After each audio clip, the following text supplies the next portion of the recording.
Hey Year 10s, we're going to pick up where we left off in class, and today we're going to be thinking about Macbeth Act 1, Scene 4. Remember, we have already studied the whole play, thinking about the witches. We've then gone back and studied the whole play again, thinking about Lady Macbeth. Now what we're doing is going back and filling in the gaps, looking at Macbeth as a tragic hero and how his character develops through the play. So obviously, as we go through, we're going to be missing out scenes, but I will recap what we talked about in those scenes, even though the focus might have been on the influence of the witches, or the focus might have been on the character development of Lady Macbeth. Right, you can see your titles up there. It's Macbeth Act 1, Scene 4. What I'm going to do is just go through exactly rules, but how you want to treat this lesson, because obviously it's not like being in the classroom. So to use the screencast, first of all, you're going to make sure you have a copy of the play in front of you. Now, obviously, if you've bought a copy and you've got the little book, then use that. That's going to be the easiest thing to do. If you don't have a copy of the book, you could print out a section from the digital version. So I believe that Mr. Elford has shared a digital version with you on class charts, which I copied and pasted from a website from an educational establishment called MIT. It's the Massachusetts Institute of Technology, which is a really famous American university. And you can just Google MIT Macbeth, and you get the whole script up there in front of you. It's brilliant. But because Shakespeare was written years and years and years ago, it's been out of copyright for a long time. In fact, it was never really in copyright. And but what that means is the version that I use from MIT might have spelling slightly different from the version that you're using in the book, or a different version that maybe you might use from Spark Notes, which I'm going to refer you to in other screencasts that I'm going to put up online for you. If you're really lucky and you've got something like an iPad and you can write on your iPad, and then you can just get the play up in front of you and annotate straight onto your screen. And that would be the way that I do it if I had that kind of technology. So if you've got the technology, you might as well use it. Okay, I'm not going to annotate everything for you like I do in class. You're going to need to listen really carefully to what I say and make your own notes. Obviously, if you can't spell something, use the old primary school trick, put some dotted lines underneath it, and then you can check that spelling later. If you only rely on copying down what comes up on the screen, you're going to miss important points. Now, I'm not going to stop and wait for you to keep up with annotation to kind of go over a point 6 times, because we're online and you can use your pause button. Okay, sometimes I'll say to you, pause, do the task. Sometimes I'll just talk away and you'll need to use your common sense. What I really, really don't want you to do is just to listen straight through and just kind of be really, really passive and soak it all in. That might work a little bit, but I want you to do the starter task.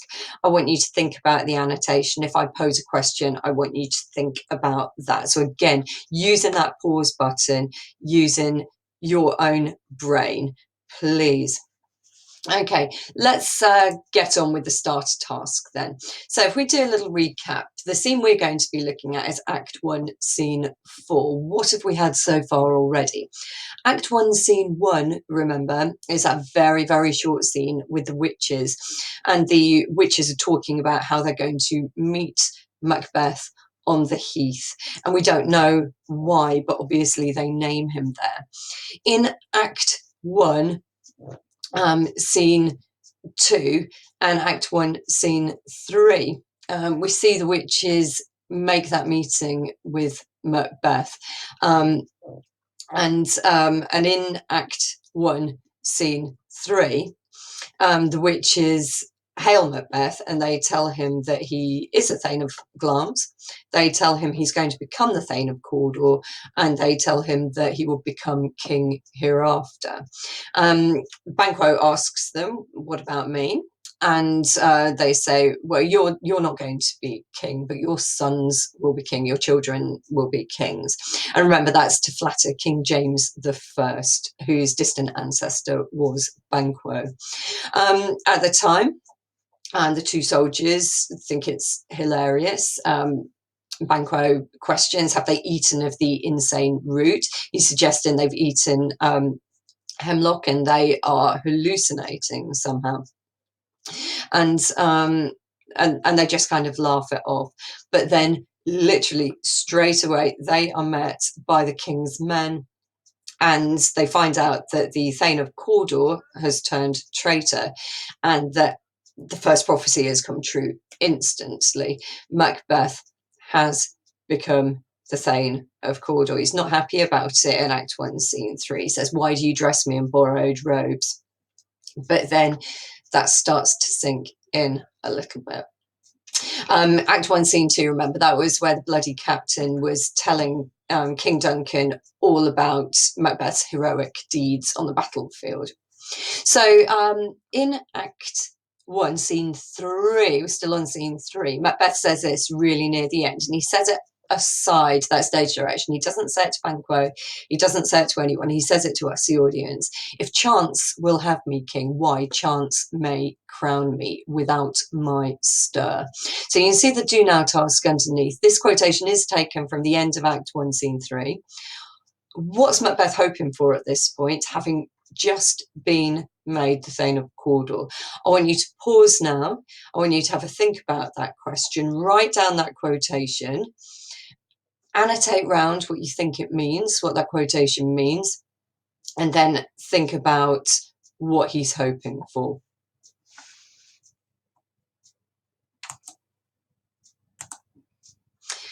Right, so here's my answer. Macbeth says, if chance will have me king, why chance may crown me without my stir. And basically what he is saying there is, if luck wants me to be the king, then luck is going to just kind of throw the kingship at me. It's just going to hand it to me on a plate without my stir means, without me having to do anything about it. So you can see that chance has been personified here again, like lots of those abstract concepts are. So if chance will have me king, why chance will crown me king. What Macbeth is hoping for is, well, clearly Lady Luck wants me to be king, so I'm just going to kick back and wait for it to happen. That's what he is hoping for. We know, because we've seen the whole play, we've read the whole play, that's not going to happen. But in Act 1, Scene 4, that's what Macbeth is hoping for.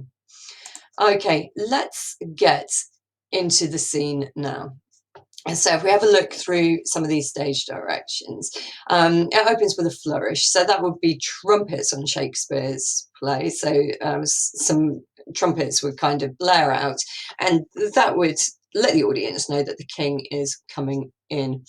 And these guys come in: Duncan, the king, Malcolm and Donalbain, his sons, Lennox, who's one of the noblemen, and his entourage, his attendants.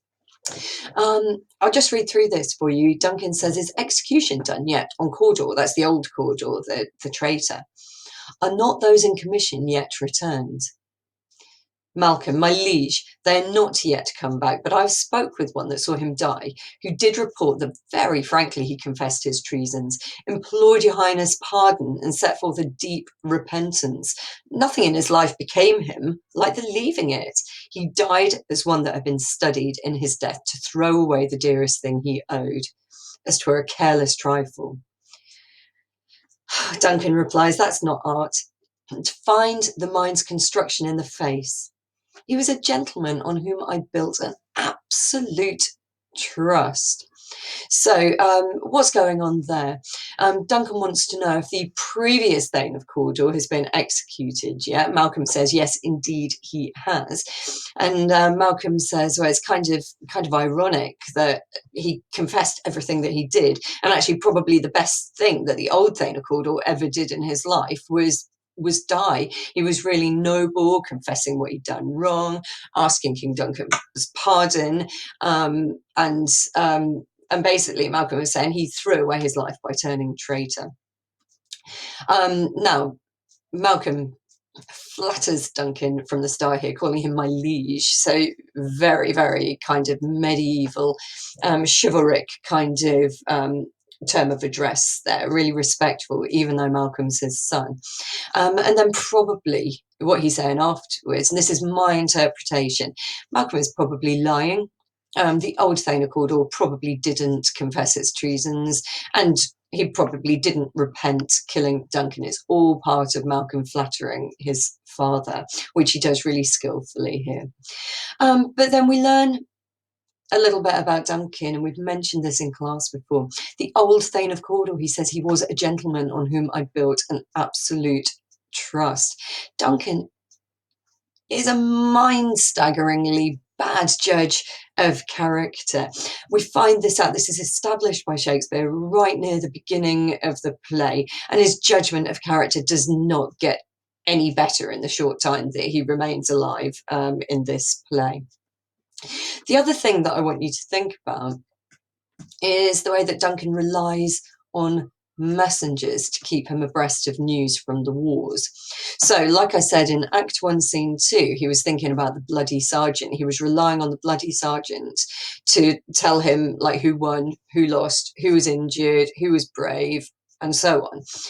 And in this one, again, he's waiting for his eldest son, Malcolm, to come and tell him about the execution. So what I want you to do is think about this question here. So when I've read through it, pause it and have a think about this question.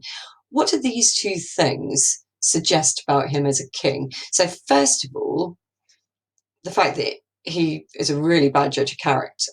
And secondly, the fact that he relies on messengers to find out what's going on in the war and to find out what's happened to the Thane of Cawdor. What does that suggest? Pause. I'll tell you what I think in a minute. Okay, what it suggests to me, first, let's get this one out of the way. He is a bad judge of character, and being a bad judge of character is a really, really not a good trait for a king. Okay, we don't want someone who's as paranoid as Macbeth becomes later on, but at the same time, we don't want someone as naive as this to be our king. If he trusts everyone, then in a war situation, he's just setting himself up. He's like leaving himself open for anyone to challenge him because he is so trusting in everybody. But this bit up here, he relies on the messengers all the time. This shows that as a king, he's not involved. He's not involved in the fighting. He's meted out a punishment here to Cawdor. He's ordered an execution, but he hasn't been there to supervise this execution. He hasn't been there to watch it. Now, I guess we could say that this could show he's a really good king because he effectively delegates responsibility. That could be one interpretation. However, I do not believe that Shakespeare's audience, the Jacobeans, would have thought that was good leadership. They would have thought that good leadership was having a king who would lead you into battle. They would think that a good king would be someone who is down and dirty fighting with the boys. They might look at someone like Macbeth, who can carve through the opposition, his sword smoking with bloody execution. That's who they want leading them into battle. So actually, if we're thinking about Macbeth and his challenge to Duncan, then actually, maybe Macbeth has a reason to challenge Duncan, because Duncan has shown himself weak on two fronts. He is a bad judge of character, and he is also not present for his men. He is not someone who will get up and lead his men into battle. And I definitely think that Shakespeare's audience, as Jacobeans, would have seen this as a sign of really weak leadership. Right, let's read on a little bit. Obviously, pause if you need to pause, rewind if you need to listen to some of those notes again, get some notes down. You might not want to annotate what I just said, but you'll probably want to make some notes, maybe in your English exercise book.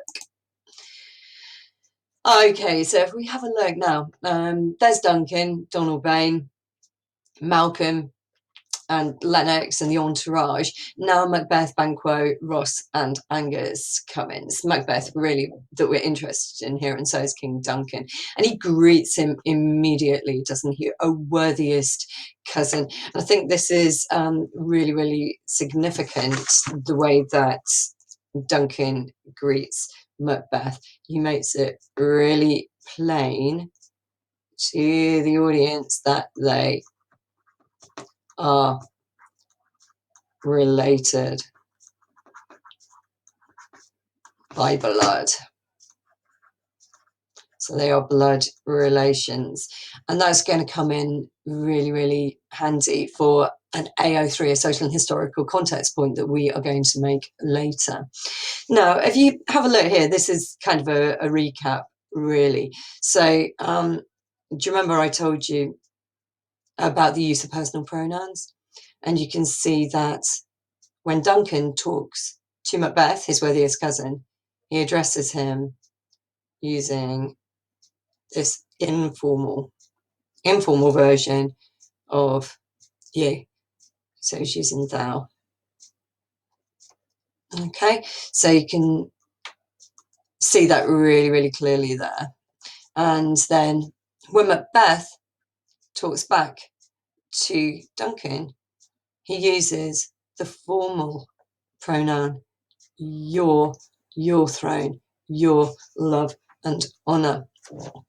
Much like Malcolm, Macbeth really flatters. So let's hear how they greet each other. This is what Duncan says. O worthiest cousin, the sin of my ingratitude even now is heavy on me. Thou art so far before the swiftest wing of recompense is slow to overtake thee. Would thou hadst less deserved that the proportion both of thanks and payment might have been mine. Only I have left to say, more is thy due than more than all can pay. And Macbeth replies, the service and the loyalty I owe in doing it pays itself. Your Highness's part is to receive your duties, and our duties are to your throne and state, children and servants. But do what they should by doing everything safe towards your love and honour. So you can see that Duncan is feeling guilty because it's taken him and his entourage a long time to catch up to Macbeth and Banquo because they got so far ahead. But he's also saying, using this kind of journeying metaphor, that what Macbeth has done in battle is so far ahead of what he might have expected, that he can't catch him up quickly enough, and he can't give thanks, and he can't think of a way to reward him enough. What's going on here, if we link this back to that quotation we looked at from Act 1, Scene 3, first of all, Duncan says, Macbeth, you're my worthiest cousin. And then he says, I just can't think of any way to reward you enough. Macbeth is really thinking, I'm going to become king. He's going to make me become king. That's the reward that he's going to give. But Macbeth is also really awkward when he talks to Duncan as well. So he's flattering your Highness's part, your love and honour, the things that he wants to give to Duncan, but it's all a little bit awkward, so formal. Now, if we have a look down at Duncan, just down here, and see what he says, because he uses literally a flowery little metaphor. So let's go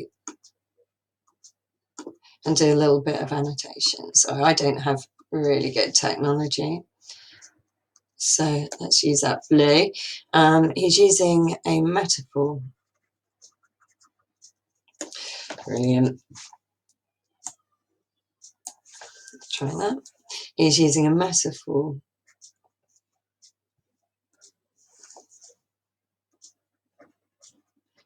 of a plant in the bit that I've highlighted in blue just here. He says to Macbeth, I've begun to plant thee and will labour to make thee full of growing. We've got this kind of idea that Duncan sees himself as something like a coach, not a couch, a coach. And he wants to he's suggesting here that he wants to mentor Macbeth. He's saying, you're a young man, I've planted you like a seed, and I'm going to coach you and mentor you through, and I'm going to make you grow into something fabulous, like flourishing plant. So we've got this metaphor being used, this kind of gardening metaphor here. And then Duncan turns his attention onto Banquo, noble Banquo, that has no less deserved, nor must be known no less to have done so. Let me enfold thee and hold thee to my heart. Duncan, you can see here, although Banquo and Macbeth have been fighting side by side, Duncan is definitely favouring Macbeth, and that could be because they have blood relations, and that's why he's favouring Macbeth here. Okay, Banquo tries to make a little joke, if I grow, the harvest is your own. So you can see in this little section of Act 1, Scene 4, Macbeth is really being set up to believe that Duncan wants to reward him. He's being set up to believe that Duncan sees him as a close blood relative, and he's being set up to believe that Duncan wants to plant him like a seed and grow him into a wonderful human being. Maybe Macbeth's even thinking he's going to mentor him to get him ready for kingship. If I was Macbeth, that's what I would be thinking at the moment. That's what I'd be hoping, especially bearing in mind the quotation we looked at in the starter task. However, things are going to take a sad turn for Macbeth, because this is what Duncan says now. My plenteous joys, wanton in fullness, seek to hide themselves in drops of sorrow. Sons, kinsmen, thanes, and you whose places are the nearest, know we will establish our estate upon our eldest, Malcolm, whom we name hereafter the Prince of Cumberland, which honour must not unaccompanied invest him only, but signs of nobleness like stars shine on all deservers. From hence to Inverness, and bind us further to you. And Macbeth says back to Duncan, the rest is labour, which is not used for you. I'll be myself the harbinger, and make joyful the hearing of my wife with your approach. So humbly take my leave. So what's going on there then is Duncan says, okay, everyone, gather around, sons, kinsmen, thanes. I want you all to know that at this moment, I am naming my elder son, Malcolm, the Prince of Cumberland, which means that he is heir to the throne. Duncan goes on to say, okay, that's that. We're going from here to Inverness. That's where Macbeth lives. And he says to Macbeth, when I get to Inverness, I'll bind us further to you. So he's using what we call the royal we there. He's talking about himself in the first person, but he's calling himself us. Bind us further to you. He wants to go to Macbeth's castle in Inverness to get to know Macbeth a little better, to start this seed planting, plant growing thing that he mentioned previously. So Macbeth says, really, really polite again. I'm going to be the harbinger. Remember that harbinger is a messenger, the bringer of news. Before we had the raven, who is the harbinger, who's bringing bad news from Lady Macbeth. And the harbinger, make joyful the hearing of my wife with your approach. So basically he's saying there, I need to skedaddle. I need to go and tell my wife you're coming, because to prepare our castle for your massive entourage is going to take a lot of effort, so I need to go. Macbeth's kind of really holding it in. He's really been polite. He's not letting his disappointment show. Let's have a little look at our AO3 points then. So AO3, remember, your social and historical context. In England, still nowadays, we follow the rule of primogeniture. And primogeniture means your firstborn son has to take the throne, even if they're sickly, even if they're a tyrant, whatever. That's the rule in this country. That's how English monarchy works. Remember, in King James I's time, Scotland was still an independent nation, so definitely it was in Macbeth's time. In fact, it was King James I who brought Scotland and England together, or started that process. But in Scotland, at Macbeth's time, Unlike in England, Scottish kings didn't follow this rule, and they had the freedom to name their successor, to choose their own successor. So, as I said before, because Shakespeare has stressed repeatedly Macbeth is Duncan's cousin, and because of everything that was on the previous little extract we looked at, I think Macbeth has a genuine hope that actually it was him who was going to be named king in waiting. He was just waiting to be trained up for the honour by Duncan. You can imagine that if he did believe that, he's feeling really disappointed now, especially when we put that together with the prophecy of the witches. Now he knows, no, it's not going to happen, is it? Because it's not just about Duncan anymore. We've got Malcolm there as well. So if you need to pause the video, now would be a really, really good time to do that. I'm going to crack straight on. Okay, so Duncan says, "Bye then," or "my worthy cordial." Macbeth says, "Aside, no one can hear him. The audience can hear him. The other characters can't hear him. The Prince of Cumberland? That's a step on which I must fall down or else o'erleap, for in my way it lies. Stars, hide your fires, let not light see my black and deep desires. The eye wink at the hand, yet let that be which the eye fears when it is done to see." Okay, there's loads and loads going on in there, isn't there?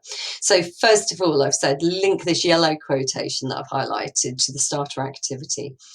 That is a step on which I must fall down or else or leap, for in my way it lies. So back at the beginning, he was hoping that he could become king without a stir, without making stir.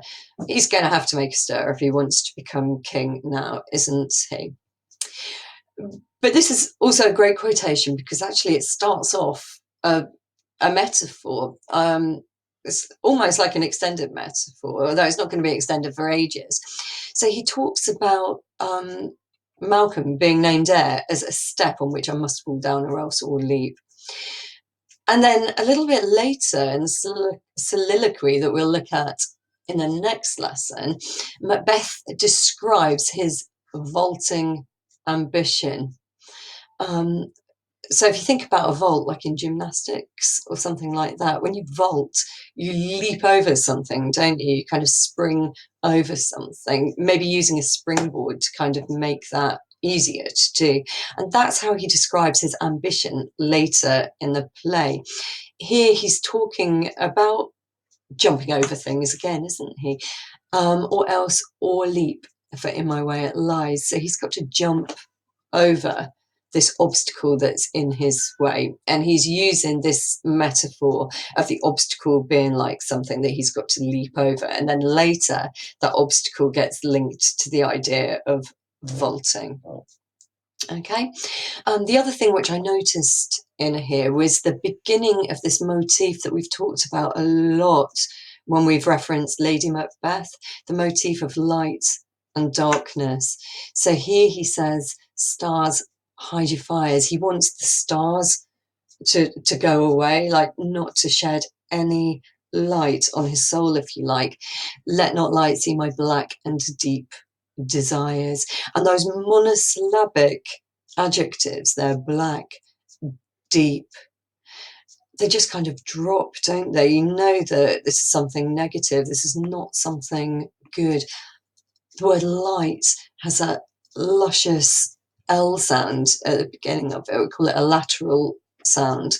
And it sounds quite light, but black and deep, those plosives, the B and the D, and then the CK and the P at the end of deep as well, and those monosyllables. It just feels like something dark kind of dropping to the floor. So we know that that is a really negative connotation. And remember that through the play, light always signifies good, darkness always signifies horror and terror. All the murder happens in darkness. Okay, I've just posed a little question here, and I'm not even sure I know the answer to this, but I think it's something really, really worth thinking about. Macbeth signs off before he exits the stage with 2 rhyming couplets. So we've got fires, desires, B and C. Have a think about why he does that. Shakespeare quite often ends his scenes with a rhyming couplet so that the audience know that that's the end of a particular scene. He often rounds off each scene with a rhyming couplet so that the actors know that that's the end of the scene and they know it's their cue to leave the stage. But 2 rhyming couplets, that seems excessive, even to me. Could it be kind of almost quite childish, fires and desires B and C, to kind of show Macbeth's naivety at this point, his innocence even? He hasn't committed a crime, he's just thinking about a crime. So perhaps the quite simplistic use of that rhyme could show Macbeth's naivety and his innocence at that point, maybe. Maybe it's about highlighting these words, fires and desires. When you get a rhyme, it kind of does draw your ear towards those. And later I've made up a fake exam paper about Macbeth's desires, and I think this is what he desires, is the kingship. But if you desire something, you want it very much, but is it something you have to have? Something you want very much, desire, it's kind of optional. It's something you lust after. It's not good reasons necessarily for desiring something. It's not like you have to have it. It's just like you want to have it. So maybe that's why. And then I thought about the rhyme. Is it a rhyme, step or leap? We could call it a half rhyme because we've got the same consonant at the end, and the ep and the eep are different versions of the E sound, aren't they? One's elongated and one's shortened. Could this create kind of an uncomfortable feel, showing that Macbeth feels uncomfortable about his thoughts? He's finding it really difficult. And could that half rhyme kind of exemplify that unease that he's feeling in his mind? I don't know. Could it, controversially, be Shakespeare trying to create a really bad Scottish accent? Steep or leap? He did that with the witches earlier a little bit. That's just my thinking. I don't know. He does that in Henry V with a Welsh accent. So it's really, really possible that that's what he's doing there, creating a really dodgy Scottish accent to help his actors there.